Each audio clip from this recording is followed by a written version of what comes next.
네, 반갑습니다. 루시아트의 장우현입니다. 오늘은 여러분들께 연극의 기원에 대해서 설명드릴까 합니다. 연극이라는 것들은 여러 가지로 또 표현될 수 있는데요. 또 정의될 수 있는데요.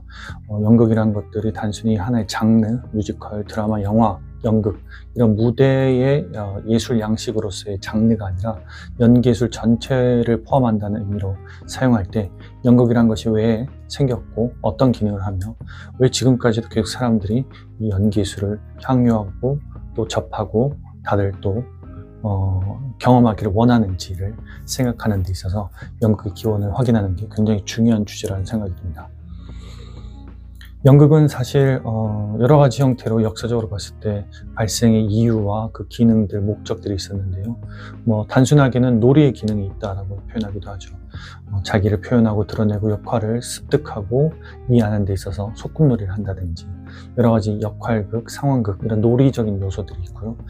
이런 놀이적인 요소들이 조금 더 발전돼서 조금 더 축제성을 띠기도 해서 자기를 더 마음껏 드러낼 수 있는 어떤 아주 훨씬 더 편안하게 이완된 상태에서 드러낼 수 있는 여러 가지 모습들과 기쁜 고조된 감정 이런 것들을 표현하기 위한 어떤 하나의 양식으로서 표현의 양식으로서 축제성을 띠기도 하고 이런 부분이 연극의 기원에서 굉장히 중요한 의미를 가진다고 볼 수 있습니다. 마찬가지로 고대 그리스나 혹은 동서양을 막론하고 여러 형태로 연극이 진행되는 데 있어서 그 제의적인 성격도 당연히 빼놓을 수 없습니다. 무언가를 기원하고 그것들이 충족됐으면 하는 그 소망을 제사의 형태로 만들어서 하늘에 기도하는 소망 실현의 아주 복합적인 형태를 이 제2의 성격을 띤 연극으로 표현을 하게 되죠. 하지만 이 모든 것들을 관통하는 것 중 하나가 연극이란 것은 결국 인간이 가진 소망과 혹은 집단이 가진 소망과 그리고 혹은 사회와 이 모든 구성원들 혹은 많은 인류가 원하는 것들을 표현하고 그리고 그것들의 소망을 충족시키기 위한 여러 가지 충족의 욕구를 소망을 충족시키는 도구로서의 역할을 한다는 게 굉장히 핵심적이고 공통적인 사항이라고 볼 수 있을 것 같습니다. 오늘은 그래서 이런 기본적인 연극의 기원에 대해서 말씀드렸지만 마지막으로 하나 또 이러한 것들을 잘 표현할 수 있는 이런 것들을 잘 설명할 수 있는 하나의 이론을 설명하면서 마무리할까 합니다. 인도 연극에 대한 이야기인데요. 인도 연극을 담고 있는 나티아 샤스트라라는 책에는 인도뿐만 아니라 연극의 기원을 이렇게 설명하고 있습니다.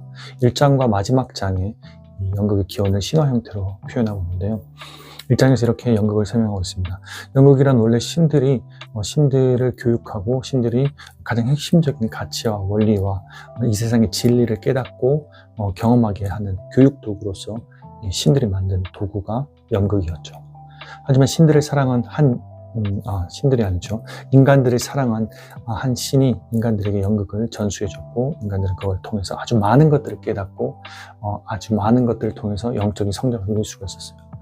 하지만 이런 것들이 진행되는 과정에서 인간들의 자만심이 심했고 그리고 그것들을 보고 분노한 신이 그들을 저주하고 그들을 평생 연극을 통해서 봉사하고 삶의 진리를 깨닫게 하는 연극을 하되 처참하고 힘든 인생을 살게 하도록 저주했던 이 과정을 신화에서 설명하고 있습니다. 그래서 현재에도 인도에서는 연극을 하는 배우들이 수드라라고 하는 가장 하위 계층의 사람들이 연극을 수행하고 있고 배우로서 활동하고 있죠.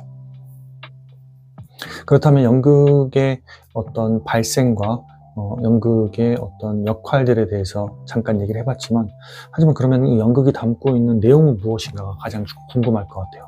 그러면 이 연극은 무엇을 담고 있었는지 이 나티아 샤스트라에서는 어떻게 설명하고 있는지를 잠깐 덧붙여 설명드리겠습니다.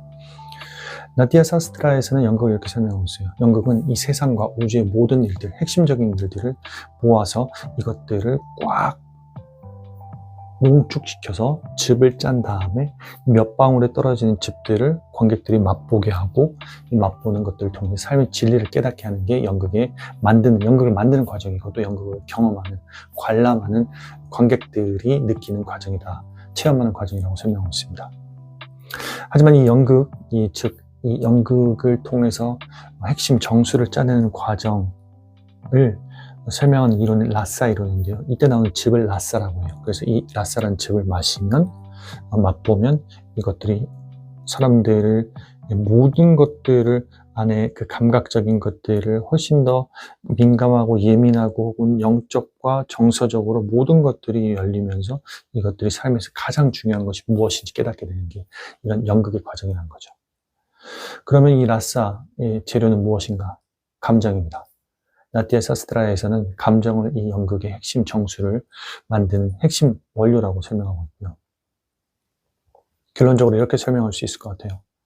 내 삶에서 느끼는 아주 큰 슬픔, 깊은 우울감, 이러한 것들을 라싸란 즙을 통해서 그 정수를 마시게 된다면, 즉 만끽할 수 있다면 그 감정의 끝은, 그 감정의 너머는 우리가 평소에 한 번도 경험해보지 못했지만, 왜냐하면 항상 그 끝을 경험하기 두려워하고 경험하지 않았으면 좋겠다, 하면 안 된다는 감정 경험에 대한 공포감과 회피를 하게 되는 그런 경향을 만든 여러 가지 교육과 여러 가지 자라온 환경들 때문에 감정을 만끽하는 순간들이 굉장히 적죠. 하지만 이론에서는 이렇게 설명하고 있습니다. 감정을 만끽하고 그 너머를 경험하는 순간 진정한 나를 느끼고, 이 세상에는 어떤 감정도 부정적이거나 긍정적인 어떤 의미를 나누는 게 아니라 그 모든 감정들도 나라는 존재감을 느끼고 세상의 정수를 느끼기 위한 아주 핵심적인, 아주 긍정적인 역할을 한다는 것들을 느낄 수 있을 것 같아요. 즉, 우리는 이 세상에 감정을 느끼고 온전히 자기로서 존재하고 이런 만끽을 통해서 자기를 충분히 느끼는, 즉 현존의 상태를 경험하기 위해서 이 세상에 태어난 것이라고 나티아 사스트라에서 설명하고 있습니다. 즉 연기 연습은 감정을 만끽하는 것, 감정을 만끽해서 자기의 존재감을 충분히 느끼고 그런 방식으로 두 다리를 땅에 붙이고 살아가는 느낌을 가지면서 살아가는 것들, 이것들이 연기 예술의 목적입니다. 오늘은 여기까지 설명드리겠습니다. 감사합니다.